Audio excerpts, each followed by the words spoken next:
everyone, and welcome to our online experience.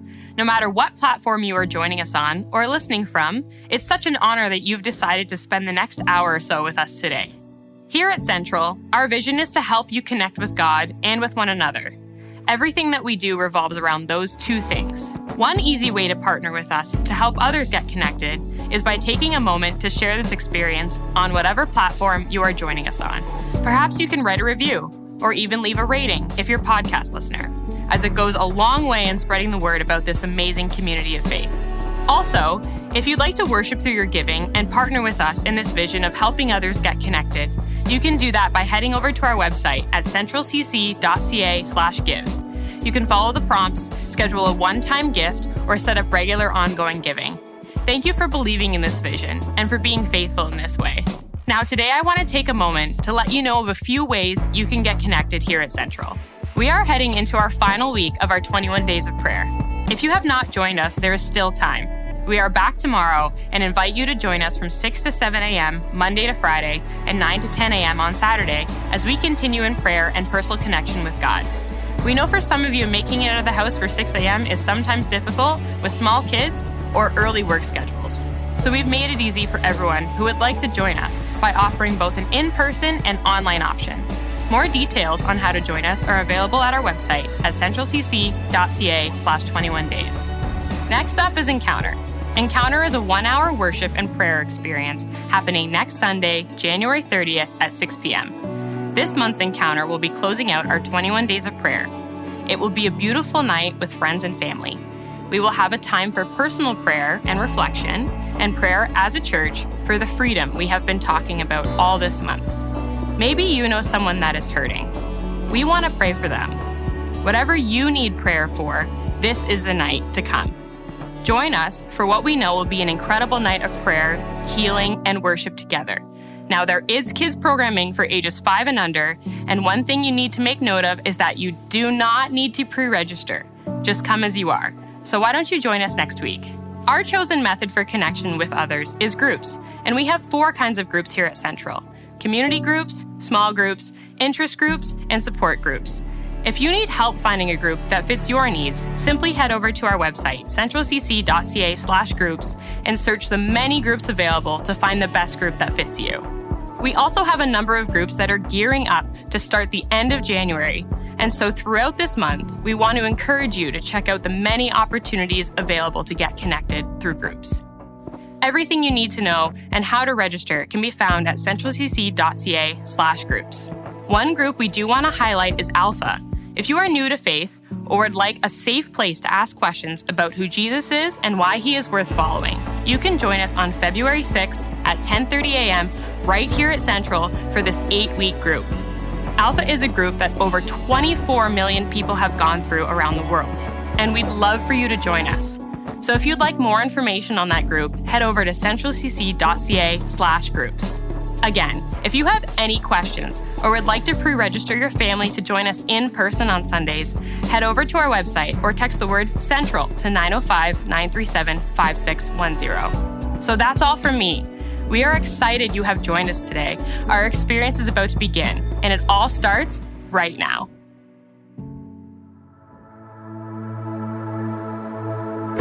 Hey everyone, thanks so much for joining us online. We're going to sing a couple songs, so please join in worship with us.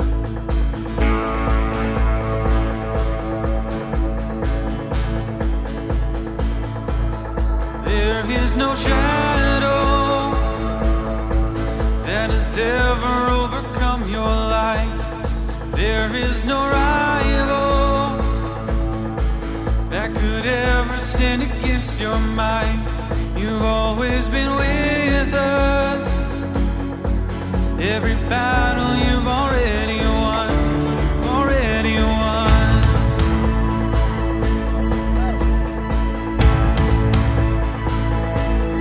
There is no weapon that has ever left a mark on you. There is no army with the power to conquer truth. You've always been with us. Every battle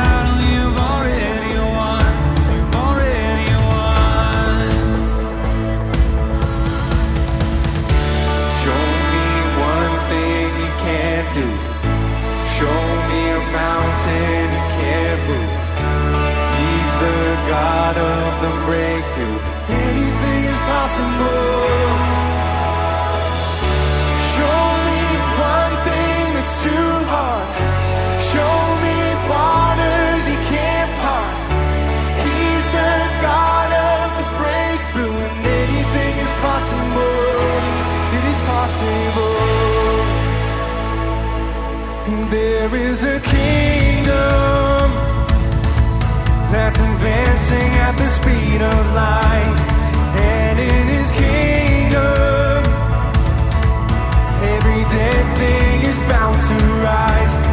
God a redeemer, oh he is faithful to revive, oh he will revive. Show me one thing he can't do, show me a mountain he can't move. He's the God of the breakthrough, and anything is possible. Show me one thing that's too hard, show me waters he can't part. He's the God of the breakthrough, and anything is possible, is possible.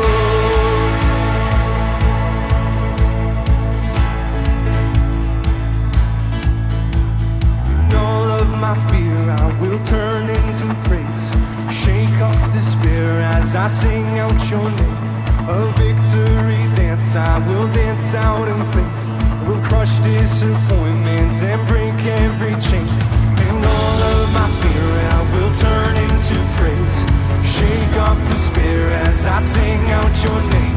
A victory dance I will dance out in faith, I will crush disappointment and break every chain. And all of my fear I will turn into praise, shake off despair as I sing out your name. A victory dance I will dance out in faith, I will crush disappointment. Show me one thing he can't do, show me a mountain he can't move. He's the God of the breakthrough, and anything is possible.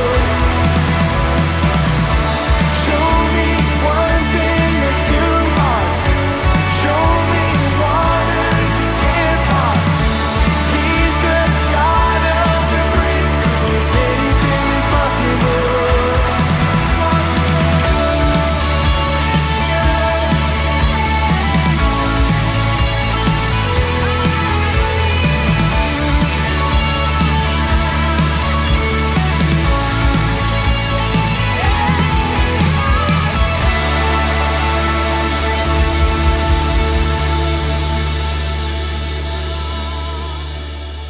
How all of my fear I will turn into praise.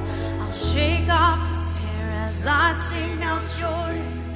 A victory dance I will dance out in faith, I will crush disappointment. Yes.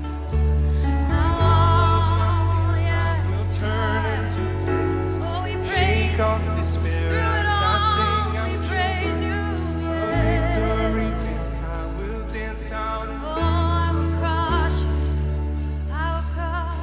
disappointment. Yes, God. No matter what we're going through, we believe in you right now. We choose it. We choose to believe in you that you're with us and that we belong to you. When I feel the fear come, I will run away, even in valleys. Your presence is enough. When I feel the shaking, oh, I will stand my ground. Oh, your presence is enough. You are with me, Father. You're for me. Fear will never conquer me, 'cause I belong to Jesus.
comes my way.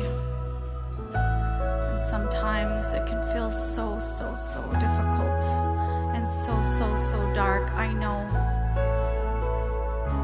some of you might be feeling that. You might be in that dark space, maybe that rut.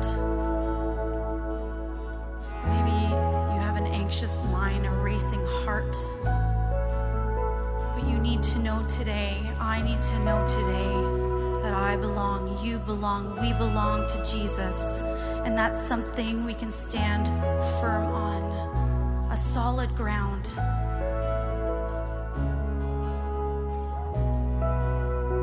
Matthew 7, Jesus says, if you hear my words and put them into practice, then you will stand firm. And like that bridge said, the rains can come, the floods can come, the storms, but it doesn't matter. You'll be standing firm. So God, I just pray for everyone watching right now that they would know without a shadow of a doubt that whatever they're going through, that you are with them right now and that you belong to them. You call us your children. We are your very own.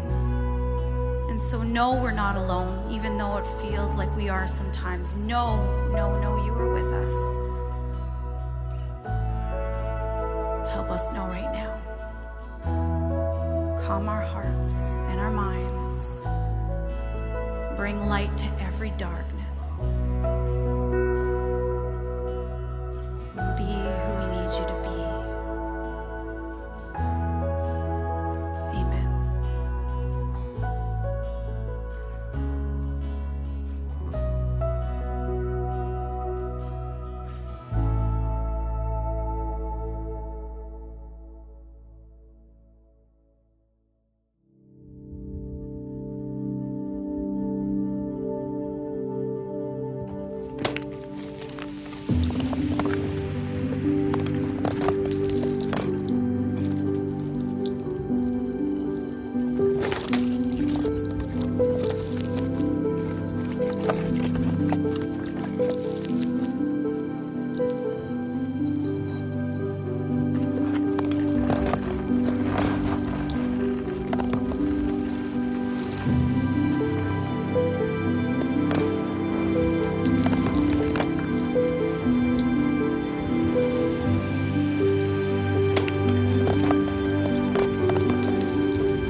Present time in our life group, there are 13 of us. It's young seniors. I think the youngest is maybe 50. It's been really encouraging to just meet other moms because sometimes there might be something going on in my life, maybe with my daughter, something that I'm not sure about or, want encouragement for. And the moms are always just there to give me guidance or just share like a similar experience. I think it's important to be part of a life group. One thing that we have at our group that we just love when we share things, and we share from our hearts. We share the good things and we share the bad things. We share the hard times that we're going through, because knowing that we've got people that are going to be listening and praying. June of 2017, actually, my wife was very sick. And she had a neurological disorder. But I remember specifically one night at the end of our life group, Lori prayed. She was praying for others. And it was so encouraging. And it was actually the next day that she was free from pain and had been healed. Now this had been going on for about 5 years, and just to have the love and support of everybody around us was great. One thing I've always noticed is that the leaders of small groups are always very intentional about making new people feel welcome. Belonging to a really big church like this, you don't really get to know everybody. So this is a great way to make some good friends that can encourage each other. There's just something powerful that happens when we can do that and care for others and let them care for us. It's quite rewarding. It actually makes me feel more a part of the church because I actually know people and get to share with them and share our lives together. So it makes me feel even more a part of Central. I know for Lori and I, it's helped our marriage immensely, just being part of a couples group and just being able to share in the lives with others. It's been so rewarding for us. But it's also been nice to just have time to actually study the Bible together because it can be a bit difficult to find time during the week to really study my Bible now that I've become a mom. And so since it's so busy, really having that set time a week to go there, and it's very intentional. And we have Tammy just already prepared to ask us good questions, and it allows me to have that time to just kind of reset for the week and focus on God and what He wants to teach me, which has been really nice. And just being part of a group that could pray for us and connect with us and be there for us was amazing. I'd say find one quick. You'll never regret it. You'll make friends that you'll have for a lifetime. You'll grow in your own journey, and you'll be a part of something that's just amazing. One thing I also really love doing is joining groups that are with people that are actually outside of my stage of life as well. Just joining like the card making and Christmas groups that we had this past few weeks where I get to spend time with people both younger and older than me, I think is really important as well, just to make sure that we're just all learning from each other and getting to see what God has in store for each of us.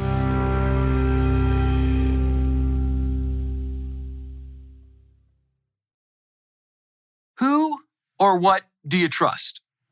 Or maybe I should rephrase that. Who or what can you trust?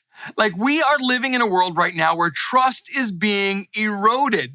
And so, if you Google search what Canadians are losing their trust in, you'll find a whole list of things. I mean, obviously there's the government, there's big corporations, there's the media, there's even science. I mean, people are even questioning that word. What does it even mean anymore?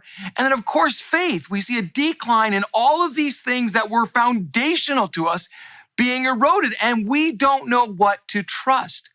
So maybe it doesn't matter. Maybe you should believe what the culture says. Just believe whatever you want. But that can't be true either, because what you believe does matter, right? Because what you believe informs your actions. Those actions carry consequences, and those consequences have outcomes. Some of them you don't want. So what you believe really does matter. And that's what this series in the book of Exodus is really all about. I mean, yes, apart from the story, there's a deeper analogy and metaphor and imagery here that what you believe, if you believe the right things, it leads to freedom. If you believe the wrong things, it leads to slavery and suffering and worse, death. So think of it this way. Life is kind of like a maze, and we're all trying to navigate through it, right? And there's all these doors, all these options, all these possibilities. And you are trying to open these doors, and you're trying to figure out which doors to open. And we know, because experience tells us, sometimes you open a door, it's a dead end. Sometimes you open a door and it takes you the wrong way. Sometimes you take a door and it's incredibly painful and you think to yourself, why did I do that? Why did I make a choice? And it's because you have a worldview that informs you which doors to open and which doors not to open.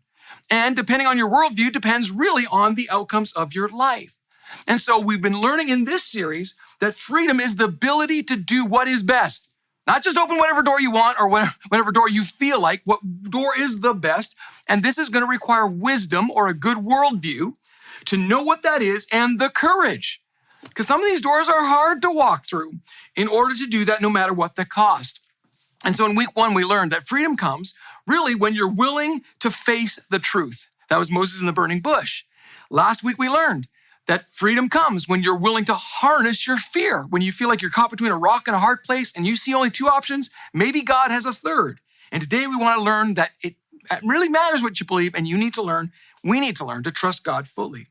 So in Exodus chapter 20, verse 3, we're given the 10 commandments. And so this is kind of like the pinnacle of the story. And the very first commandment is, you shall have no other gods before me. What God is saying is, in all the worldviews, you got to pick mine. That's what leads to freedom.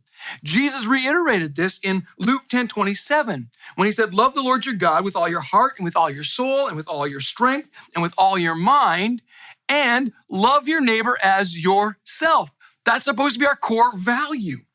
And so why would God say that? Why would God say, you can't have any other gods? Is it because he's insecure? Like he's threatened by some of these other gods? Well, that's ludicrous. Or is it because he's some like mongering warlord? Or is it because he's power hungry? Look, I don't read the story that way. You may, but when I read the story, I don't see a cruel God trying to force his will on people. I see a God who is fighting for freedom.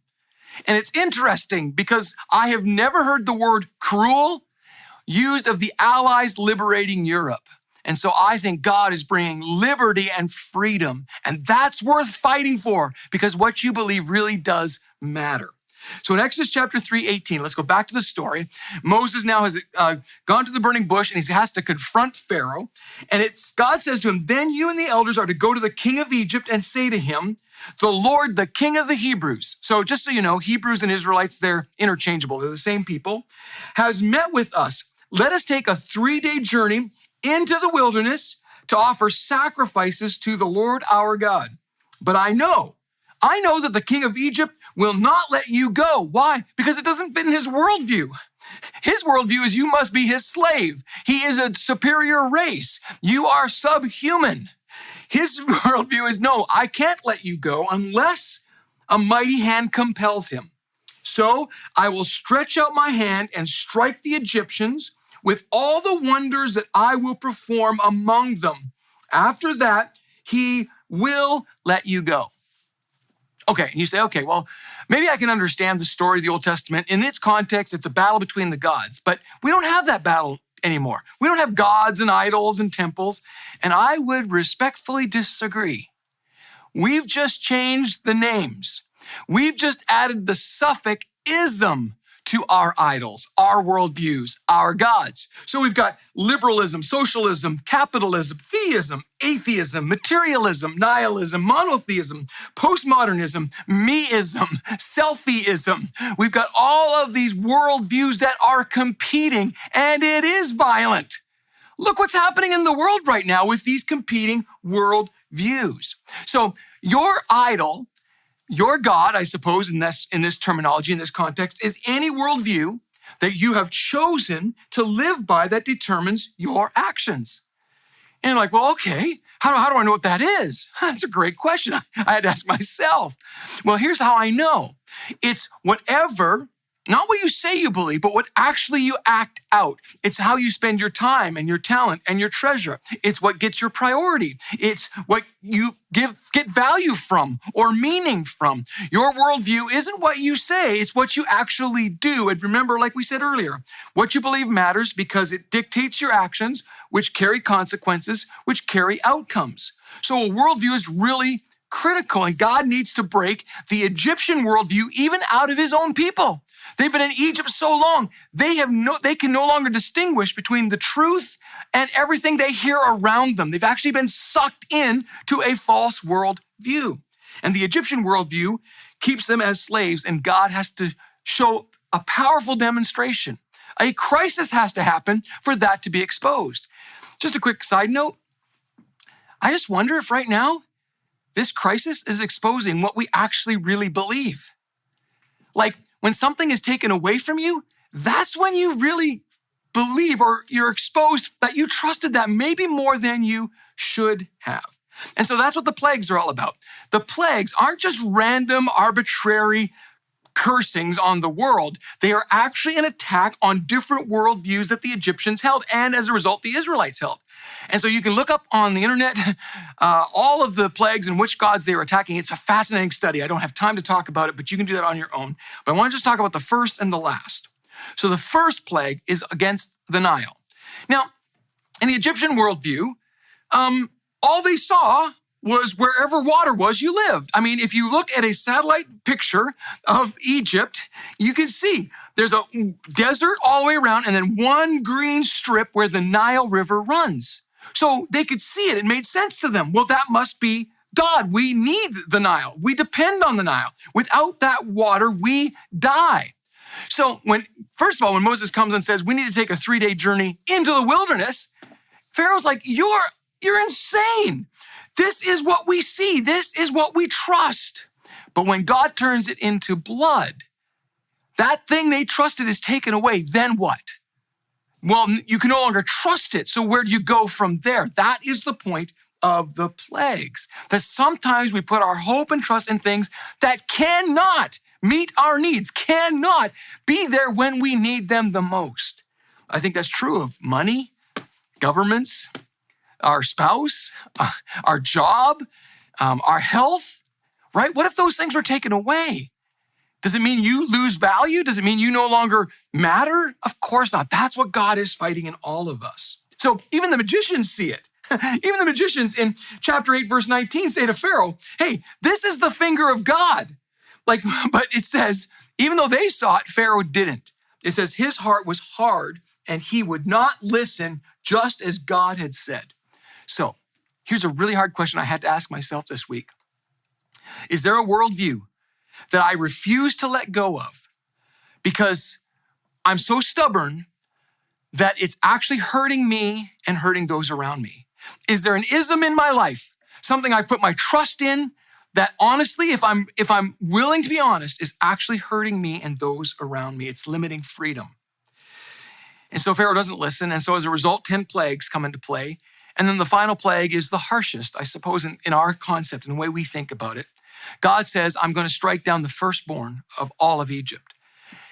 And I had to think about this one because it's like the first 9 were kind of against direct gods of Egypt, but the last one didn't seem to be so until I realized, no, wait a minute. Pharaoh actually thought he was God. He literally thought he was God. And you say, well, that's his problem. No, it's our problem.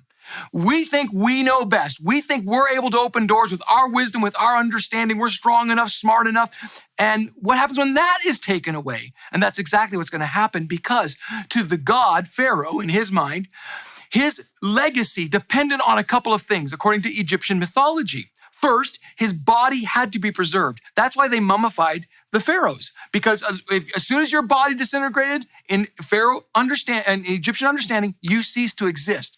But beyond that, it was your name. And so when you had a son, he literally became the Son of God, and his name was your name, and it carried on. And as long as your name lasted, you also existed. And so that's why they built the huge pyramids. They built these pyramids so that their name would never be forgotten. They would exist forever. What they were looking for was eternal life. And they thought it was in their power and in their name. And so that's the last thing that's going to be taken away. And so how did the nation of Israel be preserved through this? Well, God gives them a way out. And this is really cool. So I want you to dig into this just with me for a minute. So the Israelites had lived in Egypt so long that they actually believed this too.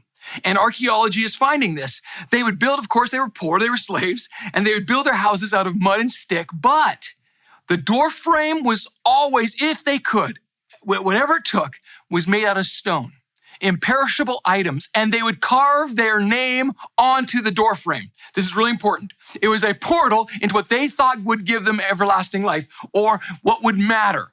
They believed that. So God says, I'm going to show you that it's not in your name, but in what I can do for you. So we call it the Passover. You can read again in the story, get all the details in Exodus. But basically, the father brought a lamb into the home, sacrificed that lamb, said to his kids and to his family, because of our mistakes, our failures, our faulty worldviews, this lamb must die.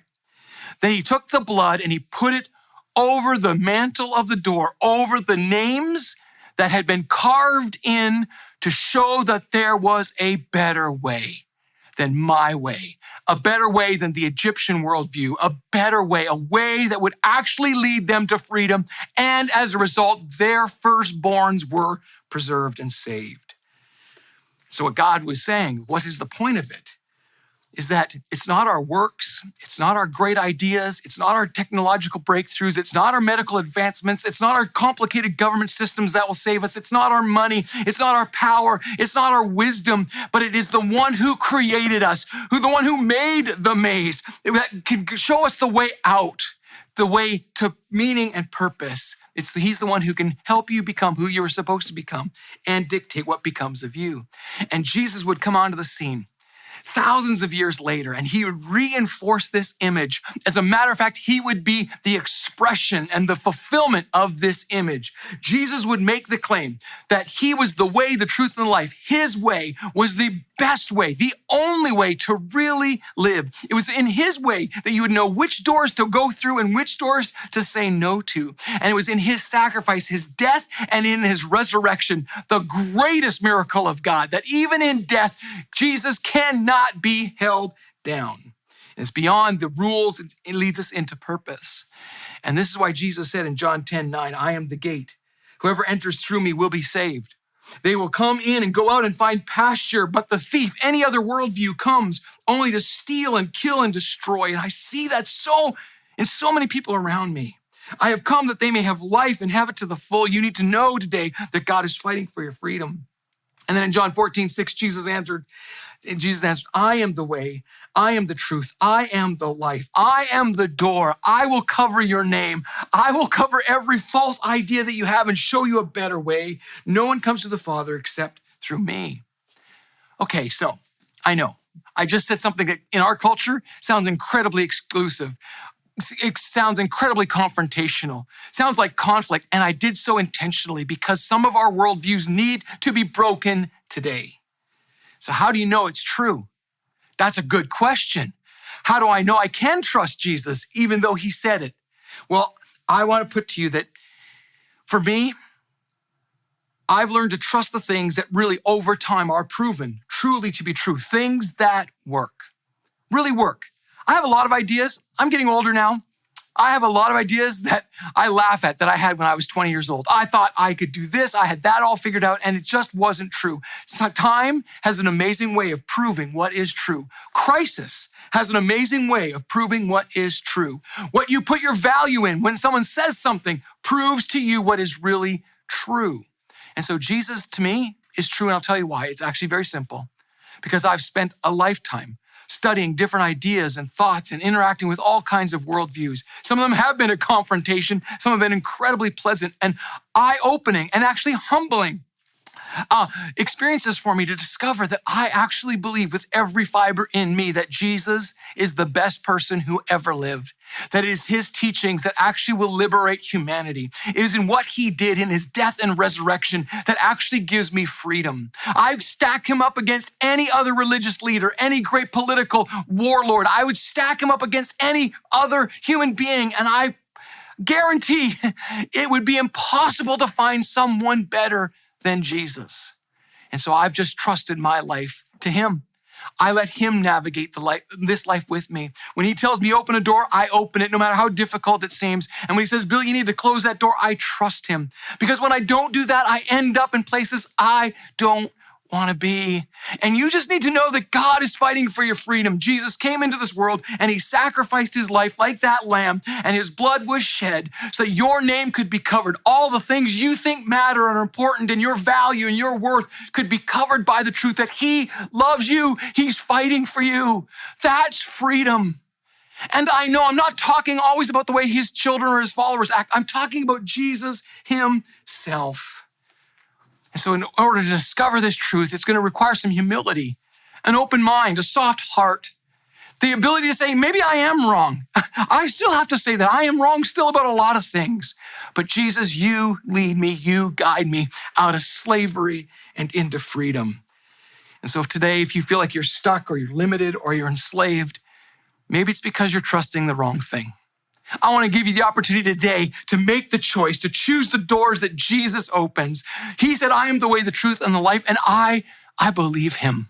I believe him. So in the end of the story in chapter 12, verse 12, it says, on that same night, God would pass through Egypt and strike down every firstborn of both people and animals, and I will bring judgment on all the gods of Egypt. Here's the deal. If you have a faulty worldview, at some time it will be exposed and it has to die because it will destroy you. But I am the Lord. The blood will be a sign for you on the houses where you are. And when I see the blood, I will pass over you. And here's the powerful part. No destructive plague will touch you when I strike Egypt. So today, do you find yourself in a place you don't want to be? Maybe you don't know who or what to trust anymore, and I don't blame you, it's hard. But I want to invite you to trust the one who made you, the one who died for you, and the one who wants you to experience freedom. His way is honestly the best way. It has been proven by millions of people throughout history, and I believe it's still true today. I know you have to find it for yourself. I know you have to dig in, but don't settle for the worldviews of this world that will cripple and destroy you. Instead, find your freedom in Jesus and in the blood of the Lamb. And with that, I bless you in the name of the Father, the Son, and the Holy Spirit. Amen. Well, thanks so much for joining us today. And we'd love to challenge you to consider, what is your next step? Maybe today you realize you'd like to take a next step in following in the ways of Jesus. We realize that everyone is at a different spot in their journey of faith. And as a church, our mission is really simply just to help you get connected to God and each other. So if you made a decision to begin following in the ways of Jesus, or would like more information on what that looks like, simply text the word CENTRAL to 905-937-5610. Or head over to our Connect page at centralcc.ca/connect for your next step. Or maybe you'd like to get connected in a group and explore your faith with others. The best way to do that is by heading over to our groups page at centralcc.ca/groups and find a group that best fits you.